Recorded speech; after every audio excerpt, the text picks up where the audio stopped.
പ്രാർത്ഥിക്കാൻ. പരിശുദ്ധ നിത്യമായ ദൈവമേ, സ്വർഗ്ഗീയ പിതാവേ, നിന്റെ സ്നേഹത്തിനായി കരുതലായ സ്തോത്രം. നീ കൂട്ടിവരുത്തി ജനത്തിനായി സ്തുതിക്കുന്ന കർത്താവ്, പാടുവാൻ സ്തുതിപ്പാൻ കർത്താവ് ഞങ്ങൾക്ക് കൃപ നൽകിയല്ലോ. നിന്റെ ആത്മാവ് ഞങ്ങളെ പരിവർത്തിക്കുന്നല്ലോ. ലോകാവസാനത്തോളം എല്ലാ നാളും ഞങ്ങളോട് കൂടി ഇരിക്കുന്ന അരുളിയവേ, സ്വർഗത്തിലും ഭൂമിയിൽ സകല അധികാരമുള്ളവനായിക്കൊണ്ട് നിലയിലേക്ക് ധരിച്ചവനായി മാറത്ത് പൊൻകച്ച കെട്ടിയവനായി വിളയിൽ ചുട്ടു പഠിപ്പിച്ച വെള്ളോട്ടിന് സദൃശ്യമുള്ള കാലുള്ളവനായി ഞങ്ങളിൽ വസിക്കാൻ സ്തോത്രം ചെയ്യുന്നു. ഞങ്ങൾ വാണിരുന്ന മരണത്തെ ജയിച്ചുകൊണ്ട് നിത്യസ്നേഹം കൂടി ഞങ്ങൾ സ്നേഹിച്ചിരിക്കുന്ന നിന്റെ കൃപയ്ക്കായി, നിത്യതയ്ക്കായി, നിന്റെ വിശ്വസ്തതയ്ക്കായി സ്തോത്രം ചെയ്യുന്നു. തിരുവനന്തപുരത്തിൽ ധ്യാനിപ്പാൻ കൃപ നൽകിയാട്ടെ.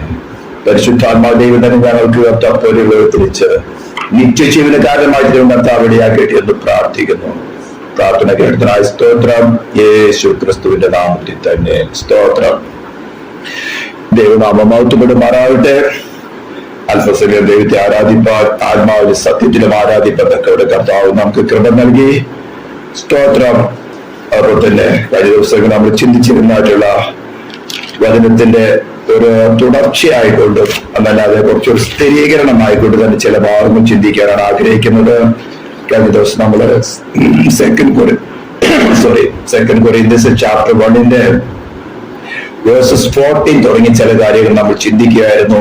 ക്രിസ്തുയേശുവിൽ നമ്മളെപ്പോഴും ജയോത്സവമായി നടത്തുന്ന ദൈവത്തിന് സ്തോത്രം എന്ന് പറഞ്ഞുകൊണ്ട് അവിടെ പോലെ പറയുകയാണ് 15-ാം വാക്യത്തിൽ, രക്ഷിക്കപ്പെടുന്നവരുടെ ഇടയിലും നശിക്കുന്നവരുടെ ഇടയിലും ഞങ്ങൾ ദൈവത്തിന് ക്രിസ്തുവിന്റെ സൗരഭ്യവാസനയാവുന്നു. എന്താണ് ദൈവത്തിന്റെ മുമ്പില് ക്രിസ്തുവിന്റെ സൗരഭ്യവാസനയായിട്ട്? ദൈവവചനം ശരിയായി ക്രൂശിക്കപ്പെട്ട ക്രിസ്തുവിന്റെ സുവിശേഷം പ്രസംഗിക്കുകയും അത് വ്യക്തിപരമായ ജീവിതത്തിൽ അനുഭവിച്ചുകൊണ്ട് പ്രവർത്തിച്ചു കാണിച്ചുകൊണ്ട്, പ്രവൃത്തിയിലില്ലാത്ത വിശ്വാസം നിർജീവമാണെന്ന് യാക്കോബ് തന്റെ ലേഖനത്തിൽ എഴുതി വെച്ചിരിക്കുമ്പോൾ, ആ വിശ്വാസത്തെ ജീവിതത്തിൽ പ്രവൃത്തിയിൽ കൂടെ കാണിച്ചുകൊണ്ട് ജീവിക്കുമ്പോൾ രക്ഷിക്കപ്പെടുന്നവർക്ക് അത് ജീവനിൽ നിന്ന് ജീവനിലേക്ക് ആകുമ്പോൾ അതേ പ്രവൃത്തി, അതേ സൗരഭ്യവാസന, അതായത് ക്രൂശിക്കപ്പെട്ട ക്രിസ്തുവിന്റെ സുവിശേഷം അതനുസരിച്ച് അതിലുള്ള വിശ്വാസത്തെ ജീവിതത്തിൽ കൂടെ വെളിപ്പെടുത്തി കാണിക്കുമ്പോൾ ഒരു കൂട്ടം ജനത്തിന് മരണത്തിൽ നിന്ന് മരണത്തിലേക്കുള്ള വാസനയാവുന്നു. സ്തോത്രം. അപ്പോസ്തലനായ പൗലോസ് ഇത് കാര്യം ഞാനത് നമ്മൾ റെക്കോർഡ് ചെയ്ത് യൂട്യൂബിൽ ഇടുണ്ടായിരുന്നു. അധികം പേർക്കൊന്നും ഇഷ്ടപ്പെട്ടില്ല, അധികം പേരൊന്നും അത് കാണില്ല. ഒന്നാമത്തില് എല്ലാവർക്കും ഷോർട്ട് മെസ്സേജ് ആണ് വേണ്ടത്. പക്ഷെ പുതിയ നിയമത്തിൽ ഒരു ഉപദേശം സ്ഥാപിക്കണമെങ്കിൽ നമ്മൾ കൂടുതലും ഉപദേശപരമായ കാര്യങ്ങളാണ് ചെയ്യുന്നത്. ഒരു ഇമോഷനെ ഇളക്കി പെട്ടെന്ന് ഒരു ഉപരിവിപ്ലവം ഉണ്ടാക്കി ജനത്തിനിടയ്ക്കിൽ ഒരു ഇളക്കപ്പരിപ്പ് ഉണ്ടാക്കണമെങ്കിൽ അത് ഇമോഷനെ കൺട്രോൾ ചെയ്ത പ്രസംഗങ്ങളാണ്. അത് ആത്മാവിലുള്ള മനസ്സാക്ഷിയെ തൊടുന്ന പ്രസംഗങ്ങളല്ല. അതിവിടെ ഉണ്ടാകുകയില്ല, ഈ ചാനലിലും ഉണ്ടാകുകയില്ല. യൂട്യൂബിൽ കേൾക്കുന്നവർക്ക് വേണ്ടി പറയുകയാണ്, ഇവിടെയാണെങ്കിൽ മനസ്സാക്ഷിയെ ഉണർത്തിക്കൊണ്ട് മനസ്സാക്ഷിയിലുള്ളതായിട്ടുള്ള ബലഹീന വശങ്ങൾ എന്തെങ്കിലും ഉണ്ടെങ്കിൽ, അല്ലെങ്കിൽ അവന്റെ പ്രാണനിൽ ഇനിയും ശേഷിച്ചിരിക്കുന്ന രൂപാന്തരപ്പെടുവാൻ ശേഷിച്ചിരുന്ന കാര്യങ്ങൾ എന്താണെന്ന് അവന് മനസ്സിലാക്കി കൊടുത്ത് അവയെ വചനം ശുശ്രൂഷിക്കുന്ന സമയത്ത് ദൈവത്തിന്റെ പരിശുദ്ധാത്മാവ് പ്രവർത്തിച്ച് ഇനി ക്രിസ്തുവിൽ ദൈവമുള്ളവരായി തീർന്നതിന് കുറവായിട്ടുള്ള എന്താണെന്ന് വെളിപ്പെടുത്തി കൊടുത്ത് അതിനെ ഉണർത്തുന്നതാണ് യഥാർത്ഥ ശുശ്രൂഷ. അപ്പോൾ ഈ ഉപദേശത്തെ സ്ഥിരീകരിക്കത്തക്കവണ്ണം അപ്പോസ്തലനായ പൗലോസ് തന്റെ ശുശ്രൂഷയുടെ സമയത്ത് അപ്പോസ്തല പ്രവൃത്തി 17-ാം അധ്യായത്തില് ലൂക്കോസ് എഴുതി വെച്ചിരിക്കുന്ന ഒരു കാര്യം കൂടെ നമ്മൾ കഴിഞ്ഞ ദിവസം ചിന്തിക്കുകയുണ്ടായിരുന്നു. അതിന് ഒരു പൂർത്തീകരണം, അതിലൊരു പൂർത്തീകരണം ടൈം ഷോർട്ട് ആക്കിയത് കൊണ്ട് ശരിയായ രീതിയിൽ ഒരു ഇൻട്രൊഡക്ഷൻ അതിന് കിട്ടിയിട്ടില്ലായിരുന്നു. അതുകൂടെ ഇന്ന് പറയാനാണ് ആഗ്രഹിക്കുന്നത്. അപ്പോൾ അപ്പോസ്തല പ്രവൃത്തി 17-ാം അധ്യായത്തിന്റെ 32-ാം വാക്യത്തില് 31 മലയാളത്തിലാകുമ്പോൾ 31-ാം വാക്യത്തിൽ പ്രകാരമാണ് പറയുന്നത്, താൻ നിയമിച്ച പുരുഷൻ മുഖാന്തരം ലോകത്തെ നീതിയിൽ ന്യായം വിധിപ്പാൻ അവൻ ഒരു ദിവസത്തെ നിയമിച്ചു. അവരെ മരിച്ചവരിൽ നിന്ന് ഉയർത്തെഴുന്നേൽപ്പിച്ചതിനാൽ എല്ലാവർക്കും അതിന് ഉറപ്പ് നൽകിയിരുന്നു. അപ്പോൾ താൻ നിയമിച്ച പുരുഷൻ, അവിടെ മലയാളത്തിൽ പുരുഷൻ എന്ന് പറയുമ്പോൾ ഇംഗ്ലീഷിൽ എഴുതിയിരിക്കുന്നത് മാൻ എന്നാണ് പറയുന്നത്. മാൻ ഓർഡൈൻഡ്. ലോകത്തെ എന്ന് പറയുമ്പോൾ ക്രിസ്ത്യൻ കമ്മ്യൂണിറ്റിക്കുള്ളത് ബൈബിളിൽ എഴുതിയിരിക്കുന്നത് ക്രിസ്ത്യാനികൾക്കുള്ളതെന്നല്ല പറഞ്ഞിരിക്കുന്നത്. അതിന്റെ വിശദീകരണമാണ് ഞാൻ കൊടുക്കാൻ ആഗ്രഹിക്കുന്നത്. അതിന് വേണമെങ്കിൽ അപ്പോസ്തല പ്രവൃത്തി 17-ാം അധ്യായത്തിന്റെ സ്തോത്രം ഒരു 22-ാം വാക്യം തുടങ്ങിയിട്ടും കുറിച്ചൊന്ന് വായിക്കണം. അത് വായിക്കാതിരിക്കും മുമ്പ് ഇവിടെ തന്നെ വിശദീകരിക്കട്ടെ. അപ്പൊ ലോകത്തെ നീതിയിൽ ന്യായം വിധിക്കുവാൻ ഒരു ദിവസത്തെ നിയമിച്ചിരിക്കുന്നു. അപ്പൊ എന്താണ് നീതിയിലും വിധിക്കുന്നതിന്റെ സ്കെയിൽ എന്താണെന്നൊക്കെ കഴിഞ്ഞ എപ്പിസോഡിൽ പറഞ്ഞിരുന്നു, കഴിഞ്ഞ മീറ്റിംഗിൽ പറഞ്ഞിരുന്നു. അപ്പൊ അതിനൊരു ക്ലാരിറ്റി കൊടുക്കുവാനാണ് ഞാൻ ആഗ്രഹിക്കുന്നത്. അതിനുവേണ്ടി നമുക്ക് അപ്പോസ്തല പ്രവൃത്തിയുടെ 17-ാം അധ്യായത്തിൽ 22 തുടങ്ങിയുള്ള വാക്യങ്ങൾ ഞാൻ വായിക്കുന്നുള്ളൂ. അതിന് മുമ്പെയുള്ള പശ്ചാത്തലം പറയാം. അപ്പോസ്തല പൗലോസ് അഥേനയിൽ അതല്ലെങ്കിൽ ഏതൻസിൽ ചെല്ലുമ്പോഴാണ് വിഷയം സംസാരിക്കുന്നത്. അപ്പോൾ ഏതൻസിൽ അന്നുണ്ടായിരുന്ന ജനം അതിഭക്തരായിരുന്നു എന്നൊരു കാര്യം പൗലോസ് പറയുന്നുണ്ട്. അതിന്റെ ബാക്ക്ഗ്രൗണ്ട് ഒക്കെ മനസ്സിലാക്കുമ്പോഴാണ് എന്താണ് പൗലോസ് ഇതിൽ കൂടെ പറയാൻ ആഗ്രഹിക്കുന്നത് ശരിക്കും മനസ്സിലാകുന്നത്. ഇത് ക്രിസ്ത്യാനികൾക്ക് വേണ്ടിയുള്ള ഒരു മെസ്സേജ് മാത്രമല്ല എന്ന് അപ്പോൾ നമുക്ക് മനസ്സിലാകും. ഞാൻ 22 മണിക്ക് പെട്ടെന്ന് വായിക്കുകയാണ്. പൗലോസ് അരയോപക മധ്യം നിന്നുകൊണ്ട് പറഞ്ഞത്, അതേന പുരുഷന്മാരെ, നിങ്ങൾ എല്ലാറ്റിലും അതിഭക്തന്മാർ എന്ന് ഞാൻ കാണുന്നു. ഞാൻ ചുറ്റി നടന്ന് നിങ്ങളുടെ പൂജാ സ്ഥലങ്ങൾ നോക്കുമ്പോൾ അജ്ഞാത ദേവന് എന്നുള്ള ഒരു ദേവി കല്ല് കണ്ടു. അന്ന് ഏതൻസിലുള്ളവരെ കുറിച്ച് പോൾ പറയാൻ, നിങ്ങൾ അതിഭക്തന്മാരാണ്, നല്ല ഡിവോഷണൽ ആയിട്ടുള്ള ആൾക്കാരാണ്. അവിടെ അനേകമായിട്ടുള്ള ദൈവങ്ങളുടെ വിഗ്രഹങ്ങളൊക്കെ കണ്ടു. പക്ഷെ അവിടുത്തെ ജനം, അവിടെ നേരത്തെ പോൾ പറഞ്ഞിരിക്കുന്നത് സ്തോത്രം, അതായത് അതിന്റെ 15-ാം വാക്യം, അഥേനയിൽ പൗലോസ് അവർക്കായി കാത്തിരിക്കുമ്പോൾ നഗരത്തിൽ ബിംബങ്ങൾ നിറഞ്ഞിരിക്കുന്നത് കണ്ട് മനസ്സിന് ചൂട് പിടിച്ചു. അവർ പള്ളിയിൽ വെച്ച് യഹൂദന്മാരോടും ദൈവഭക്തന്മാരോടും ചന്തസ്ഥലത്ത് ദിവസേന കണ്ടവരോടും സംഭാഷിച്ചു പോന്നു. അപ്പോൾ പെട്ടെന്ന് ഒരു ആത്മാവ് വെളിപ്പെടുത്തി കാര്യം മാത്രമല്ല, അന്നുണ്ടായിരുന്ന സിനഗോഗുകളില് അല്ലെങ്കിൽ ചന്തസ്ഥലങ്ങളിൽ പോലുമുള്ള സാധാരണ ആൾക്കാരോട് പോലും സംസാരിച്ചപ്പോൾ പോളിന് മനസ്സിലായി അവിടെ ഉണ്ടായിരുന്ന ജനം ഭക്തിയുള്ള മനുഷ്യരാണെന്ന്. അങ്ങനെ അവർ പല പല കാര്യങ്ങളും സംസാരിച്ചു വന്നപ്പോൾ അവിടെ പറഞ്ഞു വരുന്നത്, അവര് ദൈവങ്ങളെ കുറിച്ച് അല്ലെങ്കിൽ ദൈവത്തെ അന്വേഷിച്ച് കണ്ടെത്തുവന്നൊക്കെ ദൈവം തന്നെ ഒരു മാർഗം അവിടെ ഒരുക്കിയിരുന്നു. അപ്പോൾ അവിടെ പറഞ്ഞു വരുന്നത്, അവർ പള്ളിയിൽ വെച്ച് യഹൂദന്മാരോടും ദൈവഭക്തന്മാരോടും ചന്തസ്ഥലത്ത് ദിവസേന കാണുന്നവരോട് സംഭാഷിച്ചു പോകുന്നു. എപ്പിക്കൂര്യരും സ്തോയികരും ആയ തത്വജ്ഞാനികള്, ഫിലോസഫീസ് ചിലർ അവരോട് വാദിച്ചു, ഈ വിടുവായവൻ എന്തു പറയാൻ പോകുന്നു എന്ന്.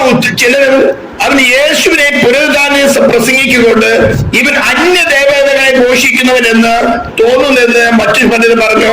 പിന്നെ അവനെ പിടിച്ച് അരയോപ കുന്തിന്മേ കൊണ്ടു ചെന്നു. അപ്പോൾ അവർ ഇതുവരെ കേട്ടിരുന്നിട്ടുള്ള ദേവികളെ ദേവന്മാരെ കുറിച്ചുള്ള അതീതമായിട്ടുള്ള ഒരു വാർത്തയാണ് ഇപ്പോൾ കേൾക്കുന്നത്. ഇന്നും ക്രൂശിക്കപ്പെട്ടവരെ ക്രിസ്തുവിന്റെ സുവിശേഷം ഇവൻ ക്രിസ്തീയ ഗോളത്തിൽ യഥാർത്ഥ മാർഗത്തിൽ നിന്നും അന്യപ്പെട്ടു പോയി. അതുകൊണ്ട് തന്നെ ഇത് പ്രസംഗിക്കുമ്പോ കേൾക്കുവാൻ ആൾക്കാർക്ക് താല്പര്യമില്ല. ഒരല്പസമയം ഇവൻ സുഖകരമായിട്ട് വീട്ടിലിരുന്ന് സുഖകരമായിട്ട് സ്വന്തം മൊബൈൽ കൂടെ സത്വാർത്ത കേട്ടുകൊണ്ട് നിങ്ങൾക്ക് ജീവരക്ഷ ബാധിക്കത്തക്ക വേണം മോഡേൺ ടെക്നോളജി വളർന്നപ്പോൾ ദൈവത്തിന്റെ ആത്മാവ് അതുപോലെ യൂസ് ചെയ്ത് നിങ്ങൾ സ്നേഹിക്കുന്നത് കൊണ്ട് കൊണ്ടുവരുമ്പോൾ അതിന് പോലും സമയമില്ല.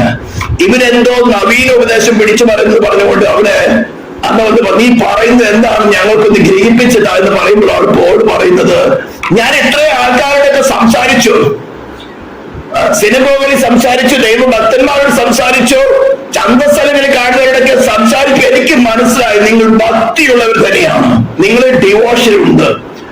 അപ്പോൾ അവര് പല പല ദേവി രൂപങ്ങളെ പല സങ്കല്പങ്ങളിൽ കൂടെ കണ്ടെത്തി. കാരണം അതിന് ദൈവം തന്നെയാണ് സാക്ഷ്യം പറയുന്നത്. ലോകം അതിലുള്ള ഒക്കെ ഉണ്ടാക്കിയ ദൈവം, 24-ാം വാക്യം, സ്വർഗത്തിനും ഭൂമിക്ക് നാഥനാകൊണ്ട് കൈപ്പണിയായ ക്ഷേത്രങ്ങളിൽ വാസം ചെയ്യുന്നില്ല. താൻ എല്ലാവർക്കും ജീവശ്വാസവും, ക്രിസ്ത്യാനികൾക്ക് അത് മാത്രമല്ല, ബൈബിൾ വായിക്കുന്നവർക്ക് മാത്രമല്ല, എല്ലാവർക്കും ജീവശ്വാസം സകലവും കൊടുക്കുന്നവനാകിയാൽ വല്ലതിനും മുട്ടുള്ളവർ എന്ന പോലെ മാനുഷ്യ കൈകളാൽ ശുശ്രൂഷ ആവശ്യപ്പെടുന്നില്ല.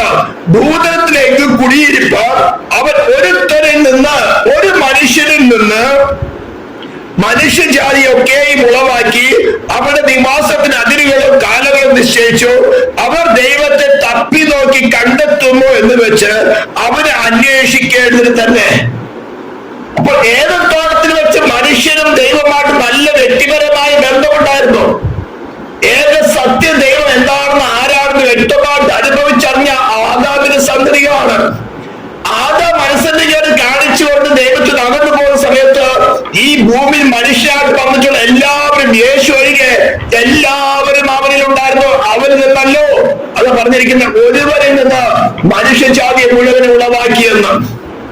ഇത് വായിക്കുമ്പോൾ നമുക്ക് വ്യക്തമായിട്ട് മനസ്സിലാക്കണം, പോൾ പ്രസംഗിക്കുന്ന പ്രസംഗം അത് ഞാനിപ്പോ അത് വിശദീകരിക്കുന്നത് ക്രിസ്ത്യാനികളോട് മാത്രമല്ല, ഒരുവരിൽ നിന്ന് മനുഷ്യജാതി മുഴുവൻ ഉളവാക്കിയിട്ട് അവർ തപ്പി നോക്കി അന്വേഷിച്ച് ദൈവത്തെ കണ്ടെത്തുന്നു എന്നറിയാൻ കാലങ്ങളും അതിരുകളൊക്കെ വെച്ചു. ഇപ്പോൾ ഏറിയാൽ ഒരു 82-90 വയസ്സ് വരെയൊക്കെ നിൽക്കുന്നുള്ളൂ. അത് അതിരുകളുമുണ്ട്. അതിനിടയ്ക്ക് അന്വേഷിച്ച് കണ്ടെത്തുമോ? അപ്പോൾ ഏതൻസിൽ ഉണ്ടായിരുന്ന ജനം അന്വേഷിച്ച് പല മാർഗം പലരും കണ്ടു. പക്ഷേങ്കില് അവരുടെ സോണിന് തൃപ്തി കിട്ടുന്നില്ല. ഇതിനൊക്കെ അപ്പുറം ഒരു അദൃശ്യനായ ദൈവമുണ്ട്. ഈ സകല ചരാചരങ്ങൾക്ക് സൃഷ്ടികൾക്ക് പേര് ഇതിനൊക്കെ ഒരു പ്രമാണം വെച്ചിരിക്കുന്ന ഒരു വ്യവസ്ഥ വെച്ച് അതേ വ്യവസ്ഥയിൽ ഒന്നും മാറ്റമില്ലാതെ ചലിപ്പിച്ചുകൊണ്ടിരിക്കുന്ന പ്രൊപ്പൽ ചെയ്തുകൊണ്ടിരിക്കുന്ന ഒരു അദൃശ്യ ശക്തി ഉണ്ടെന്ന് അവർ മനസ്സിലാക്കിയിട്ട് ഒരു കല്ലിൽ മേൽ എഴുതി വെച്ചു അജ്ഞാത ദേവന്. ഞങ്ങൾക്ക് ഇതുവരെ കണ്ടുപിടിക്കാൻ പറ്റാത്ത പല പല ദൈവങ്ങളൊക്കെ ഉണ്ടാക്കിയ രൂപങ്ങളൊക്കെ ഉണ്ടാക്കി. എന്നിട്ട് പറയാണ് ഇതൊന്നും അല്ല, അവരുടെ സോൾ സാറ്റിസ്ഫൈഡ് ആകുന്നില്ല. അപ്പോൾ ഒരു കല്ലിൽ എഴുതി വെച്ചു അജ്ഞാത ദേവന്. ഇവരെപ്പോ കണ്ടുമുട്ടുമ്പോ അപ്പോൾ അവന്റെ പേര് എഴുതാമെന്നുള്ള വിധത്തില് ഒരു കല്ല് എഴുതി വെച്ചു. ഇതിനാണ് പോൾ പറയുന്നത് അജ്ഞാത ദേവൻ എന്ന് പറയുന്നത്. എന്നിട്ട് പോൾ പറയാണ് നിങ്ങൾ ഈ അന്വേഷിച്ച് കണ്ടെത്താൻ പറ്റാതിരുന്ന ഈ അജ്ഞാത ദേവനെ കുറിച്ച് തന്നെയാണ് ഞാൻ പ്രസംഗിക്കുന്നത്.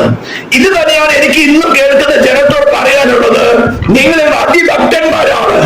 എല്ലാ ഡിനോമിനേഷനും ക്രിസ്ത്യനാകട്ടെ, മുസ്ലിം ആകട്ടെ, ഹിന്ദു ആകട്ടെ, അവരായിരിക്കുന്ന മതങ്ങളിൽ ഭക്തിയുള്ളത് കൊണ്ട് തന്നെയാണ് നിങ്ങൾ സേവിക്കുന്നത്. എന്നാൽ നിങ്ങളുടെ പ്രാണന്റെ രക്ഷയ്ക്ക് വേണ്ടി ദൈവനീതിക്ക് നിങ്ങളുടെ മേൽ ഉരിക്കുന്ന ദൈവിക ഭരണകൂടം നിങ്ങളെ സൃഷ്ടിച്ച ദൈവം ഈ ഏക മനുഷ്യൻ നിന്ന് തന്നെയാണ് നിങ്ങൾ ഒഴിവായിരിക്കുന്നത്. അവന്റെ തെറ്റിന്റെ അനന്തര ഫലമായിരിക്കുന്ന ശിക്ഷ, നിത്യമായ മരണം എന്ന ശിക്ഷയ്ക്ക് പ്രതിശാന്തി വരുത്തിയ ഒരു ദൈവം വേറെ ഉണ്ടായിട്ടില്ല, യേശു ക്രിസ്തു ഒഴികെ. ഇതാണ് ഞങ്ങൾ പ്രസംഗിക്കുന്നതായിട്ടുള്ള വചനം. ഇതാണ് സൗരഭ്യവാസനയായിട്ട് ഞങ്ങളെ ആഹ്ലാദത്തോളം അതിനെ ഞങ്ങളുടെ ജീവിതത്തിൽ കൂടെ പ്രദർശിപ്പിച്ച് അവൻ ഞങ്ങൾക്ക് പാപ പരിഹാരം ഉയർത്തിച്ചു ദൈവത്തോട് നിരപ്പ് പ്രാപിക്കാൻ കാരണമായി തീർന്നോ. ഞങ്ങൾക്ക് വ്യക്തിപരമായി ദൈവത്തോട് നിരക്കാൻ സാധിച്ചു. ഏതത്തോട് പുറത്താക്കപ്പെട്ട് ഞങ്ങൾക്ക് വീണ്ടും അവരോട് നിരപ്പ് പ്രാപിക്കാൻ ദൈവ ലോകത്തെ യേശു ക്രിസ്തു മുഖാന്തരം തന്നോട് നിരപ്പിച്ചു പോകുന്നു. അവിടെ ഞങ്ങൾക്ക് നിരപ്പാൻ സാധിച്ചു, അവിടെ നിങ്ങൾക്ക് നിരക്കാൻ സാധിച്ചു. ഇന്ന് അവൻ മരിച്ചത് ഉയർത്തുന്നിട്ട് നിങ്ങൾ ആഗ്രഹിച്ച നിങ്ങൾ പെർമിറ്റ് ചെയ്യണമെങ്കിൽ നിങ്ങളുടെ സോളിൽ നിങ്ങളുടെ ഹൃദയത്തിൽ വസിച്ചുകൊണ്ട് നിങ്ങൾക്കും അവനെ പോലെ ആയിത്തീർന്ന് ഇനിയുള്ള നിത്യകാലം അവരോട് കൂടെ സ്വർഗത്തിൽ വാസം ചെയ്യാം. ഇതേ ഒരു മാർഗമുള്ളൂ. ദൈവനീതിക്ക് തൃപ്തി വരാത്ത ഒരു ദൈവങ്ങൾക്കും ദൈവമായിട്ട് അല്ലെങ്കിൽ ദൈവത്തോട് മനുഷ്യനെ നിരപ്പിക്കുക സാധ്യമല്ല. കാരണം ദൈവമല്ല ശിക്ഷ വിധിച്ചത്, ഡിവൈൻ ഗവൺമെന്റിന്റെ law, the law of God. അതിനെ മാറ്റുവാനോ ഇളവ് ചെയ്യുവാനോ ദൈവത്തിന് സാധ്യമല്ല. അതുകൊണ്ടാണ് ഒരു പ്രായശ്ചിത്തം ആവശ്യമായി തീർന്നത്. ആ പ്രായശ്ചിത്തം നടത്തിയ ഒരേ ഒരു വ്യക്തിത്വമുള്ളൂ യേശു ക്രിസ്തു മാത്രം. അനേക വ്യക്തികൾ മതങ്ങൾ സ്ഥാപിക്കാൻ വേണ്ടി മരിച്ചിട്ടുണ്ട്. പക്ഷെ ആരും തന്നെ അവരാരും മരിച്ചവരും ഉയർത്തെഴുന്നേറ്റ് വന്നിട്ടില്ല. അവരുടെ പ്രാണമാത്മ പാതാളത്തിൽ പോയിട്ടുണ്ട്. പക്ഷെ അവരുടെ ശിക്ഷ ഇന്നും അനുഭവിക്കുന്നത് അവരുടെ പാപങ്ങൾക്ക് എന്തുകൊണ്ടായിരുന്നു? അതായത് യേശു മരിച്ച അവരുടെ പ്രാണനും ആത്മാവും പാതാളത്തിൽ പോയി. മറ്റുള്ളവർക്ക് വേണ്ടി പാപിയായി മനുഷ്യർക്ക് വേണ്ടി ശിക്ഷ അനുഭവിച്ചു. എന്നാൽ മരണമാണ് പിടിച്ചു വെക്കാതെ, പാതാളമാണ് പിടിച്ചു വെക്കാൻ യോഗ്യമല്ലാത്ത വിധത്തില് ദൈവം മരണപാശങ്ങൾ അയച്ചുകൊണ്ട് അവര് മരിച്ചെടുത്ത് ഉയർത്തെഴുന്നേറ്റ് പറയാണ്. ഇതിൽ വിശ്വസിക്കുന്ന, ഈ പ്രാശ്യത്തിൽ വിശ്വസിക്കുന്ന ഏത് വ്യക്തിയായിരുന്നല്ലോ, ഈ വേഗ മനുഷ്യനുരുവായ ഏതൊരു വ്യക്തിയായിരുന്നല്ലോ അവന് മാനസാന്തരപ്പെടാം. അവന് വിശ്വസിക്കുന്നവന് ഞാൻ സൗജന്യമായി നീതീകരിക്കാം. നിങ്ങൾ പാപം ക്ഷമിച്ചു കിട്ടിയവരായിട്ടല്ല, യേശു ഒരു കാലത്ത് പാപം ചെയ്യാതിരുന്ന പോലെ നിങ്ങളിൽ പാപം ഇല്ലാത്തവരായി കണക്കിടാം എന്നാണ് ദൈവം ഫ്രീ ആയിട്ട് ഓഫർ ചെയ്യുന്നത്. ഇതിലേക്കുള്ള മനസ്സിന്റെ മാറ്റമാണ്. ഇതുവരെ നമ്മുടെ ഇഷ്ടത്തിനനുസരിച്ച് ജീവിച്ചു, ഡിനോമിനേഷൻ ഇൻട്രസ്റ്റ് എടുത്ത് ജീവിച്ചു, വ്യക്തി താല്പര്യങ്ങൾക്ക് ജീവിച്ചു. ഇതെല്ലാം നമുക്ക് ഏതൊട്ടത്തില് നമ്മുടെ പൂർവ്വപിതാവായ ആദം അവൻ സമ്പാദിച്ചതാണ്. കാണാൻ നല്ലതും തിന്മാൻ നല്ലതും ഞാനും കൂടാതെ എന്ന് പറഞ്ഞ ദൈവത്തെ കൂടാതെ വാഴുവാൻ സാധിക്കുമല്ലോ എന്ന് മോഹിച്ചുള്ള വൃക്ഷഫലം അരുതെന്നുള്ള വൃക്ഷഫലം പറിച്ചു തിന്നു. ദൈവത്തെ കൂടാതെ വാഴുവാനുള്ള മോഹത്താന് അതിൽ നമുക്ക് എല്ലാവർക്കും ലഭിച്ചതാണ് സ്വഭാവം. നിത്യനായ ദൈവത്തെ കൂടാതെ വാഴുക, വിശ്വാസിയായാലും അവിശ്വാസിയായാലും പെന്തക്കോസ്തുകാരായാലും കത്തോലിക്കരായാലും ഓർത്തഡോക്സുകാരും മാർത്തോമക്കാരും ഹിന്ദുവായാലും മുസ്ലിമായാലും എല്ലാവരുടെ ഹൃദയത്തിൽ ഇരിക്കുന്നത് ഇത് തന്നെയാണ്: ദൈവത്തെ കൂടാതെ വാഴുവാൻ. വിശ്വാസിയുടെ എന്റെ ഉള്ളത്രോസ് തന്നെയാണ്. നാച്ചുറലായിട്ട് നമ്മുടെ സ്വഭാവം ദൈവത്തെ കൂടാതെ വാഴുവാനുള്ളതാണ്. എന്നാൽ അതിനതീതമായിട്ടാണ് പറയുന്നത്, നിനക്ക് തന്നിരിക്കുന്ന ഫ്രീവില് ഉയർത്തെഴുന്നേറ്റ് നിനക്ക് വേണ്ടി പ്രായശ്ചിത്തമായി തീർന്ന് മരിച്ചവരെ ഉയർത്തെഴുന്നേറ്റ് ജീവിക്കുന്നവനായി ക്രിസ്തുവിന് നിന്റെ ഹൃദയത്തിൽ വാഴുവാൻ നീ സ്വീകരിച്ചാൽ ഈ സ്വഭാവത്തെ നിനക്ക് ഓവർകം ചെയ്ത് ദൈവത്തോട് എന്നും നിരപ്പ് പ്രാപിച്ച് നിത്യതയിലും അവരോട് കൂടെ വാഴാം. ഇതാണ് ഞങ്ങൾ പ്രസംഗിക്കുന്ന സൗരഭ്യവാസന. ഇതാണ് ഞങ്ങളുടെ ജീവിതത്തിൽ കൂടെ ഞങ്ങൾ ഉയർത്തെഴുന്നേറ്റ് ക്രിസ്തുവിനെ വെളിപ്പെടുത്തുന്നത്. ഇത് കാണുമ്പോൾ കേൾക്കുമ്പോൾ ചിലർക്ക് ഇടർച്ച, അവർ മരണത്തിലേക്ക് പോകുന്നു. വിശ്വസിക്കുന്നവർക്കോ രക്ഷിക്കപ്പെടുന്നവർക്കോ ഈ വാർത്ത സന്തോഷകരമായി തീർന്നു. എന്റെ കർത്താവേ, നീ എനിക്ക് വേണ്ടി പാപ പരിഹാരമായി തീർന്നല്ലോ, ഞാൻ പോകേണ്ട പാതാളത്തില് നിത്യമായി നരകത്തിൽ വസിക്കുന്നതിനോ ദൈവമേ നിന്റെ പുത്രനെ അല്പസമയം കൈവിട്ട് ശിക്ഷ അനുഭവിക്കുവാത്തോട് നീ എന്നെ സ്നേഹിച്ചത് അറിഞ്ഞുകൊണ്ട് സന്തോഷത്തോടുകൂടെ ക്രിസ്തു മാതൃ ദൈവത്തോട് നിരക്കാൻ കാരണമായി തീർന്നു. അവർക്ക് ജീവനും ജീവനിലേക്കുള്ള വഴിയായി പ്രസംഗം തീരുന്നു, സൗരഭ്യവാസനയായി തീരുന്നു. എന്നിട്ട് ഞാൻ പെട്ടെന്ന് വായിക്കാം. 25 വാക്യം, 25 വായിച്ച് 27 വാക്യം. അന്ന് അതിരുകളും കാലങ്ങൾ നിശ്ചയിച്ചു. അവർ ദൈവത്തെ തപ്പി നോക്കി കണ്ടെത്തുമെന്ന് വെച്ച് അവനെ അന്വേഷിക്കുന്നത് തന്നെ. അവൻ നമ്മിൽ ആർക്കും അറിഞ്ഞിരിക്കുന്നതിന് പാടും അവനല്ലോ നാം ജീവിക്കുകയും ചരിക്കുകയും ചെയ്തത്. അങ്ങനെ നിങ്ങളുടെ കഴിവരന്മാരിൽ ചിലർ നാം അവന് സന്താനമല്ല എന്ന് പറഞ്ഞിരിക്കുന്നു. നാം ദൈവത്തിന് സന്താനം എന്ന് വരികയിൽ ദൈവം മനുഷ്യന്റെ ശില്പവിധിയും സങ്കല്പങ്ങളും കൊണ്ട് കൊത്തിത്തീർക്കുന്ന പൊന്ന്, വെള്ളി, കല്ല് എന്നിവയോട് സദൃശ്യമെന്ന് നിരൂപിക്കേണ്ടതല്ല. അന്വേഷിച്ച് കണ്ടെത്തുക ദൈവത്തിന് മനുഷ്യന്റെ ഹൃദയത്തിൽ ഒരു പ്രേരണ കൊടുത്തു. എതത്തോടെന്ന് വെച്ച് ശിക്ഷ അനുഭവിക്കേണ്ടവരാണ്. ഉടനെ ശിക്ഷിക്കേണ്ട സ്ഥാനത്ത് ദൈവം അവരെ ശിക്ഷിക്കുന്ന വിധമല്ല, അവരെ രക്ഷിക്കുന്ന പ്രായശ്ചിത്തത്തെ കുറിച്ചാണ് പറഞ്ഞത്.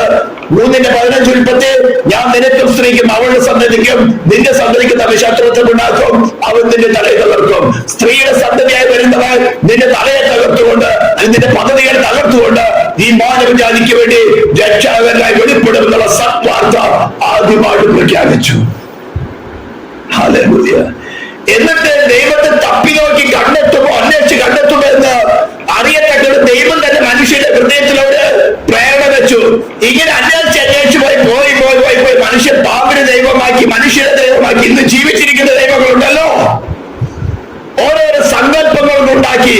എന്നാൽ ദൈവം ആത്മാവാകുന്ന കാര്യം മറന്നുപോയി. അത് ഞങ്ങളൊന്നും ഇന്ന് ആരാധിക്കുന്നില്ല, ഞങ്ങളുടെ കുഞ്ഞുങ്ങൾക്ക് ഓർമ്മയ്ക്ക് വേണ്ടി പറഞ്ഞു കൊടുക്കുന്നല്ലോ എന്നൊക്കെ പലരും പഠിപ്പിക്കും. ഫൂളിഷ്നെസ്. ദൈവം ആത്മാവാകുന്നു. സിനിമയിലോ അവിടെയുള്ള ചിത്രങ്ങളിലോ കലണ്ടറിൽ കാണുന്ന രൂപമല്ല ക്രിസ്തു. സഭയും ക്രിസ്തുമായിട്ടുള്ള ബന്ധത്തെ വിവരിക്കുന്ന ഒരു വിവരണമാണ് അപ്പോൾ പത്മോസ് യോഗന വെളിപ്പാടിൽ കാണുന്നത്. നിലയ്ക്ക് ധരിച്ചവരായി 7 നിലകൊൾപ്പെടുന്ന നടക്കുന്നതിനെ കുറിച്ച്, അതായത് സഭയുടെ 7 കാലഘട്ടങ്ങളിൽ സഭയുടെ യഥാർത്ഥ ആരാധനയുടെ ആലയങ്ങളിൽ കടന്നു വരുന്നതിനെ കുറിച്ച് പറയുകയാണ്.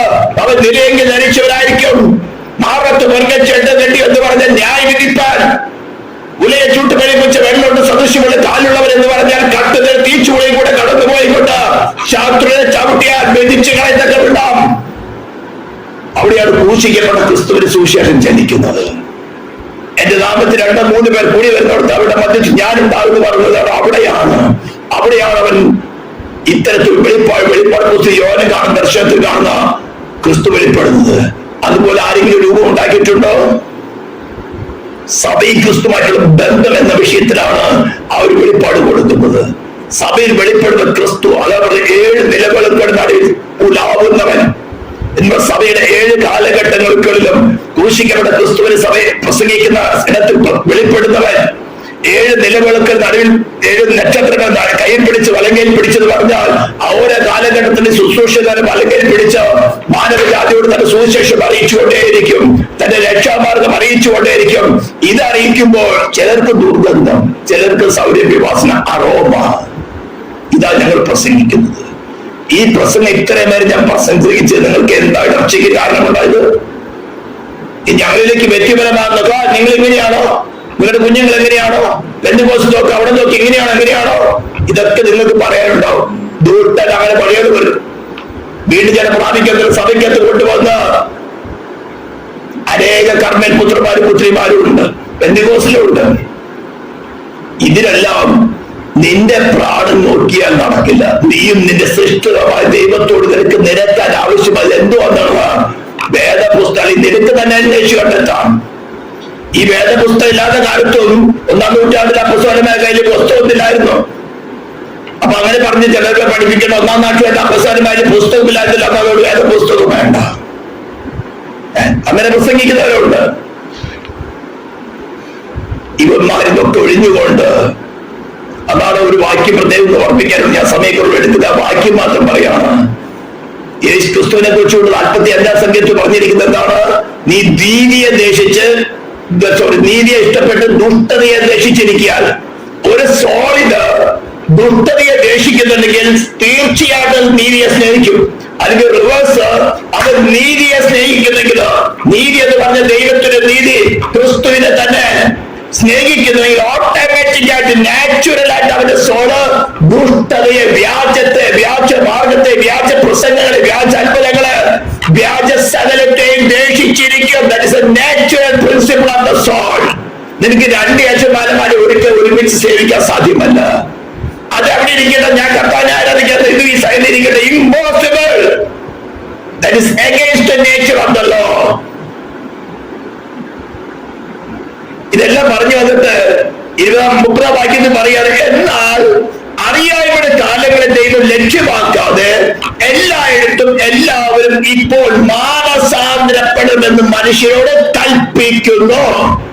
ഞാൻ ഈ പ്രസംഗം കേൾക്കുന്ന സമയത്ത് പറയും, ഇതുവരെ നിങ്ങളുടെ ചിന്താഗതികള്, പല സങ്കല്പങ്ങൾ, നിരൂപണങ്ങൾ, യേശുവിനെ കുറിച്ചോ ക്രിസ്തുവിനെ കുറിച്ചോ അല്ലെങ്കിൽ പല കാര്യങ്ങളിലും അവന് സഭയെ കുറിച്ച് പല നിരൂപണങ്ങൾ പക്ഷെ കോട്ട കെട്ടിയിരിക്കാം. ആ കോട്ടയിലേക്ക് യേശുക്രിസ്തു നാം ഇടിച്ചു കളയാണ്. നിങ്ങൾ തന്നെ സ്വയം ഇടിച്ചു കളഞ്ഞ് ദൈവം ആത്മാവാകുന്നു. സുവിശേഷം തന്നിരിക്കുന്നത് ലോകത്തെ, എന്താണ് പറഞ്ഞത്?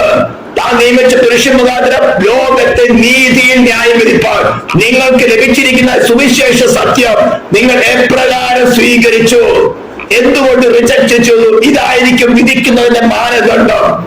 The road of the judgement എന്ന് പറയുന്നത്. അതുകൊണ്ട് തന്നെ ഇങ്ങനെ ഒരു ഹെഡിങ്ങും കൊടുത്തത്, the road of the judgement. നിങ്ങൾക്ക് ലഭിച്ചതായിട്ടുള്ള സത്വാർത്ത, നിങ്ങൾ ഏതൊത്തോടും തുടങ്ങി, അതിന് മുമ്പ് ലൂസിഫർ രസിച്ച് തുടങ്ങി ദൈവത്തിന്റെ പ്രവൃത്തി എങ്ങനെയാണ്, മാനവജാതി രക്ഷിക്കപ്പെടുന്ന ദൈവം ഒരുക്കിയ വഴി എന്താണ്, ഇതാണ് ഈ നേരത്തെ പ്രസംഗിച്ചത്. അത് വ്യക്തിപരമായി ഞങ്ങളുടെ ജീവിതത്തോടെ കാണിച്ച് ഡിസ്പ്ലേ ചെയ്യുന്നു. അതിന് ദുഷ്ടതയാണ് നോക്കാതെ ഞങ്ങൾ മനുഷ്യരാണ്. ക്രിസ്തുവിനെ നിങ്ങൾക്ക് കാണാൻ പറ്റുന്നെങ്കിൽ അല്ലെങ്കിൽ നിങ്ങൾക്ക് തന്നെ അന്വേഷിച്ച് കണ്ടെത്താം. നിങ്ങളുടെ ഹൃദയത്തിൽ ദൈവം ഇന്റൻഷൻ വെച്ചിട്ടുണ്ട്. നിങ്ങൾ അന്വേഷിച്ച നിങ്ങൾക്കും വെളിപ്പെട്ട് കിട്ടും. ഞങ്ങൾ ആ സ്പെഷ്യൽ കാറ്റഗറി ആൾക്കാരൊന്നുമല്ല, സാധാരണ മനുഷ്യര് തന്നെയാണ്. അവർ കൃപ തോന്നി ഈ സത്യം ഞങ്ങൾക്ക് വെളിപ്പെടുത്തുകയും ദൈവോട് ഘോഷിക്കുകയും അവന്റെ കൃപയാൽ അത് ജീവിച്ച് കാണിച്ചുകൊണ്ട് മരണമുഖാമായി വരുമ്പോൾ മരണമെന്തിന്റെ ചെയ്യുന്നവിടെ മരണത്തിന് അടിസ്ഥാനമായ പാപത്തിന് പരിഹാരം വരച്ച് ക്രിസ്തുവാണ് ഉയർത്തുന്നതിന് ജീവിക്കുന്നത്. അന്ന് പാടുപാടുത് മരണം എന്തിന്റെ ചെയ്യുന്നവിടെ വെല്ലുവിളിക്കാൻ സാധിക്കുന്നത്. അത് ജീവിതത്തിലൂടെ കാണിക്കുമ്പോൾ ഇടർച്ചയ കൊല്ലുവാനാണ് ഞങ്ങൾ ഈ മരുഭൂമി കൊണ്ടുവന്നത്. ഇസ്രായേൽ ചോദ്യം, ഇസ്രായേലിൽ ഞങ്ങൾക്ക് ഇടമില്ലാതെയാണോ ഈ ചെങ്കടലിലേക്ക് ഞങ്ങൾ കല്ല് കൊല്ലുവാൻ കൊണ്ടുവന്നത്? ഇസ്രായേലിൽ ഞങ്ങൾക്ക് ഇറച്ചി കല്ലുണ്ടാകും, മത്തങ്ങ പലരിക്ക് എല്ലാം കൂടെ ഇവിടെ ഞങ്ങൾക്ക് കുടിപ്പാൻ പോലും വെള്ളമില്ല. ഞങ്ങൾക്ക് ഇറച്ചി ആര് തരും? ക്രിസ്തുവിന്റെ യാത്ര മരുഭൂ യാത്രയാണ്. കൊല്ലുവാനല്ല, രക്ഷിക്കുവാന, നെറ്റുമാറ്റവരുടെ കൂടെ യാത്ര ചെയ്യുവാൻ. ഇതാണ് സൗരഭ്യവാസിന്റെ സുവിശേഷം. നിങ്ങൾ തന്നെ തീരുമാനിക്കുക. സ്തോത്രം. ഇവിടെ കൽപ്പനയാണ് മാനസാന്തരം. അറിയായ്മയുടെ കാലങ്ങൾ ദൈവം പറയണം, ഐ വിൽ ഇഗ്നോർ. നിങ്ങൾ ഏത് വിധത്തിൽ സങ്കല്പിച്ച്, ഏത് വിധത്തിൽ നിരൂപിച്ച സഭ എന്ന കാര്യത്തിലോ വിശ്വാസം എന്ന കാര്യത്തിലോ ക്രിസ്തു എന്നതിനെ തള്ളി സഭ ശുശ്രൂഷകന്മാരെ കുറിച്ചൊക്കെ നിങ്ങളുടെ നിരൂപണങ്ങൾ ഇടിച്ചു കളയുക. അതിന് ഒരേ ഒരു വഴിയുള്ളൂ, ഞാൻ തന്നെ വഴിയും സത്യവും ജീവനുമാകുന്നു. Christ only. ക്രിസ്തുവിനെ കുറിച്ചുള്ള സുവിശേഷമല്ല, അതൊരു കണ്ടീഷൻ. ക്രിസ്തുവിനെ കുറിച്ച് ക്രിസ്തുവിന്റെ പ്രായശ്ചിത്തമല്ല മാത്രമല്ല, അതൊരു കണ്ടീഷൻ. മാനസാന്തരം മാത്രമല്ല, അതൊരു കണ്ടീഷൻ. യേശു ക്രിസ്തുവിന്റെ വിശ്വാസം മാത്രമല്ല, അതൊരു കണ്ടീഷൻ മാത്രമേ അതുള്ളൂ. എല്ലാ കണ്ടീഷനും തുൽപ്പിലാകുമ്പോഴാണ് നിങ്ങളുടെ രക്ഷ നടക്കുന്നത്. ദൈവകർത്താവ്